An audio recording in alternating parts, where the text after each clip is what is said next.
سلام نايماركي ميديا تخطاتلتي كميل لكم أنا دحاني እግዚአብሔር ይመስገን ንስኻትኩምውን ኣብዘዝ ዘለኹምዎ ሰላም ክትኾኑ ትምኒተዩ እሞ ናይማርኪ ሚድያ ተኸታተልቲ ንሎሚ ሕፅር ዝበለትን ኣዝያ መምሐሪትን ዝበልኳ ዛንታ ነባኹም ሂዜ ኣቀሪበለኹ ግና ቅድሚ ናብቲ ዛንታ ምባለይ ነዚ ቻናል ሳብስክራይብ ዘይገበርኩም ሰባት እንተዳህሊኹም ነዚ ቻናል ሳብስክራይብ ብምግባር ነዛንታ ጀምርዎ ክብለኩም ይፈቱ ናፍቲ ዛንታ ክብለኩም ሰናይ ምክትታል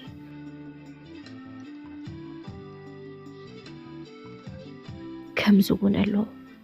ካብ ናይ ፅሬት ሰራሕተኛ ናብ ኣብራሪ ነፋሪት ናይጄርያዊ መሐመድ አቡበከር ወዲ 24 ዓመት እንተሎ ኣብ መሰልጠኒ ስነ ኪነት መንገዲ ኣየር ክመሃሪሉ ከመልክት ኣብ ዝኸደሉ ሰዓት ብምድንጓዩ ኣይሰለጦን ሰሪሑ ክበልዕ ግድን ስለ ዝኾነ ግን ኣብ ሓንቲ ካብ ትካላት መጓዓዝያ ናይጄርያ ዝኾነት ኮቦ ከም ሰራሕተኛ ፅሬት መዓልታዊ 0.50 ሳንቲም ዶላር እንትኽፈል ናብ ርኡ ምምራሕ ጀመረ ብድሕሪዚ ንጥፈታቱን ትግሃቱን ዝተዓዘቡ ኣካይድቲ ትካል ኮቦ ካብ ናይ ፅሬት ሰራሕተኛ ናብ ናይ መሬት ቴክኒሻን ስራሕ ብምቕያር ብትምህርትን ብተመኮሮን ባይታ ክሕዝ ዓብይ ኣስተዋፅኦ ገበሩሉ ን8 ዓመታት ድማ ኣብቲ ትካል ሰረሐ ሕልሙ ግን ኩሉ ግዜ ኣብራሪ ነፋሪት ኮይኑ ምስራሕ እዩ ነይሩ ድሕሪ ትካል ኮቦ ናይ ስራሕ ተመክሮኡ መሐመድ አቡበከር ናብ ኣይሮ ዝተባሃለ ኮንትራክተር ብምቕያር ከም ሰራሕተኛ በራሪ ኮይኑ ክሰርሕ ቦታ ረኸበ ትምህርታዊ ዓቕሙ ምስ ባይታ ዘሎ ናይ ስራሕ ብልጫታት ብምውሕሓድ ፍልጠቱን ክእለቱን ብምዕባይ ኣብ ልእቲ ዝሰርሖ ትካል ዝግባእ ሞያዊ ሓላፍነት ተዋፅአ ብኽፍሊት እውን እንተኾነ ልዑል ዝተባሃለ ክፍሊት ክረክብ ጀመር ኣብራሪ ናይ ምዃን ድሌቱ ግን ኣይደቀሶን ኣብራሪ ነፋሪት ኮይኑ ናይ ምስራሕ ሓረርትኡ ንምኽዋን ኣብ ሓያል ፃዕሪ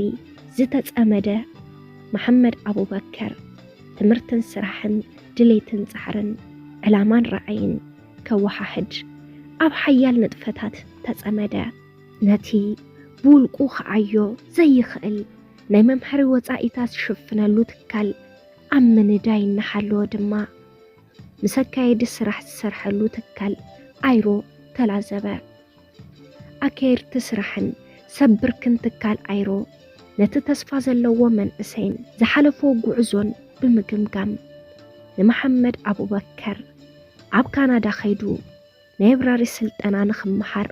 ሙሉእ ወፃኢታት ክሽፍንሉ ቃል ኣተው ብመሰረት ውሳነኦም ድማ መሐመድ አቡበከር ናብ ካናዳ ብምምራሕ ስልጠንኡ ብግቡእ ዛዚሙ ኣብ ክልተ እግሪ ናይ ውልቁን ናይ ንግድን ፍቃድ ዋኒን መምርሒ ነፋሪት ብዕውት ውፅኢት ብምሓዝ ዛዘመ እንሆ ኣብ ከተማ ካኖ ናይጄርያ ናይ ዝርከብ ኣዝማን ዝተባሃለ ናይ ነፋሪት መጓዓዝያን ኣገልግሎት ዝህብ ትካል ኣብራሪ ኮይኑ ክዓይ ክኢሉ ኣሎ እወ ድሕሪ 24 ዓመታት ድሕሪ ውረድ ደይብ ድሕሪ ትነዊሕ ጉዕዞ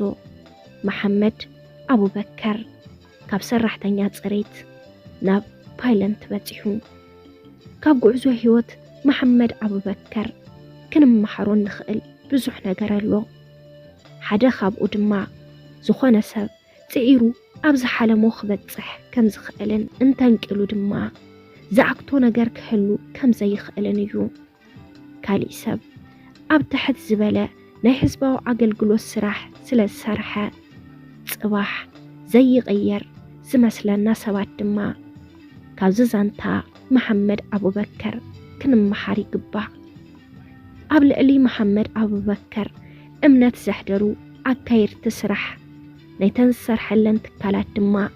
ክምስገኑ ይግባእ እዚ ናይ መሐመድ አቡበከር ዛንታ ኣብ 2020 ዝተፀሓፈ እዩ ኣብዚ ሰሙን ዝውን ደጋጊመን ዝተፈላልያ ናይ ፌስቡክ ገጻት ይቕርቡ ኣለዋ። ድሮ መሐመድ አቡበከር ሓደ ካብ ፍሉጣት አብረርቲ ኮይኖሎ አርአያ ብዙሓት ናይጄሪያውያን መንእሰያት እውን ኮይኖሎ ብወገነይ ድማ ዘነቃቅሕ ዛንታ ኮይኑ ስለ ዝረኸብክዎ ካብዚ ዛንታ ንኽንመሃረሉ ናባኹም ኣቕሪበዮ። ዛንታ መሐመድ አቡበከር። ሰላም ናይ ማኪ ሚድያ ተኸታተልቲ ንሎሚ ሒዘልኩም ቀሪበ ዝነበርኩ ዛንታ ኣመና ፈቲኹም እውን ካብ ልቢ ተማሂርኩምሉን ክትኾኑ